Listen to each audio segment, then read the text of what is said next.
Hello guys ඉතින් මං ඔන්න තවත් එපිසෝඩ්ඩයක් කරගෙන ඇවිල්ල තමයි ඉන්නේ. ඉතින් මම දැන් ඇවිල්ලා ඉන්නේ කාඩිස්වල තියෙන ගොඩාක් පරණ පල්ලියකට. ඉතින් යුරෝ 5ක් ගෙවන්න වුණා මේක ඇතුළට එන්න. ඒ වගේම තමයි මට ඉන්ට්‍රොඩක්ෂන් එකක් මට ගයිඩ් එකක් ඉංග්ලිෂ් ගයිඩ් එකක් එයාලා දුන්නා. එතකොට මට මේක ප්‍රෙස් කරලා ඉවරලා මේ තැන ගැන විස්තර දැනගන්න පුළුවන්. ඉතින් මාර ලස්සනයි පවුරුනායක වටිනාකමක් තියෙන තැනක්. මට හයියෙන් කතා කරන්න බැහැ මෙතැන් ටිකක් දෝංකාර දෙනවා වගේ. තව කට්ටිය බලන්න ඇවිල්ලා ඉන්න නිසා. ඉතින් අපි හිමීට මේක ඇතුළේ ලස්සන බලාගෙන ඉස්සරහට යමු. මතක ඇතුව අපි සබ්ස්ක්‍රයිබ් කරලා ලයික් කරලා කමෙන්ට් කරලා ෂෙයා පාරක් එහෙම දාලා සපෝට් එකක් දෙන්න අමතක කරන්නත් එපා. ඉතින් අපි බලමු මේ තැන මොන වගේ ලස්සනයිද කියලා.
දැන් මම මේ මියුසියම් එකේ තියෙන ඊළඟ කොටසට ඇවිල්ලා ඉන්නේ. ඇත්තටම මේ කොටසේදී තියෙන්නේ ගොඩක් අර ඒ කාලේ හිටපු ඒ කියන්නේ පූජකවරු වගේ කට්ටිය පාවිච්චි කරපු ඇඳුම් ඒ වගේ දේවල් තමයි මෙතන ගොඩක් ප්‍රදර්ශනය කරලා තියෙන්නේ.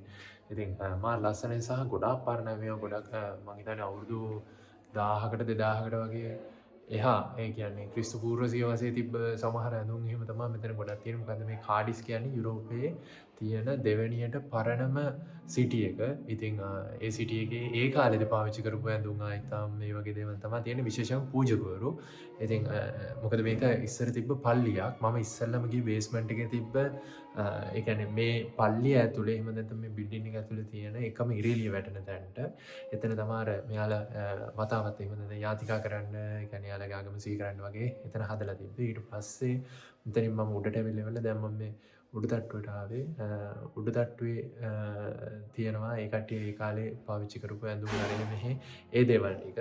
ඉතින් ඒ දේවල් ගැන තමා මම මේ දැන් මේ ඉන්නේ ඒ සෙක්ෂන් එකේ. අපි බලමු මොන වගේ දේවල් සහ ඒ කාලේ ඇඳපු චිත්‍ර සහ ඒ වගේ ගොඩාක් පෞරාණික ඉතිහාසයක් තියෙන දේවල් ගොඩක් තියෙනවා. ඉතින් අපි බලමු මොන වගේද තවත් ඉස්සරහට අපිට මෙතන දේවල් බලා ගන්න පුළුවන් වෙන්නේ කියලා.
එතන තිබ්බ පල්ලිය බැලුව ගයි ඊට පස්සේ මම දැන් මේ තවත් පල්ලියක් තියෙනවා එතෙන්ට යන්න කියලා තමයි හදන්නේ. මගේ ෆෝන් එකේ බැටරිය පොඩ්ඩක් ලෝ නිසා මම ආපහු යනවා ගෙදර පොඩ්ඩක් ෆෝන් එක charge කරගන්න. charge කරගෙන ඉක්මනටම ආපහු යන්න කියලා තමයි බැලුවේ.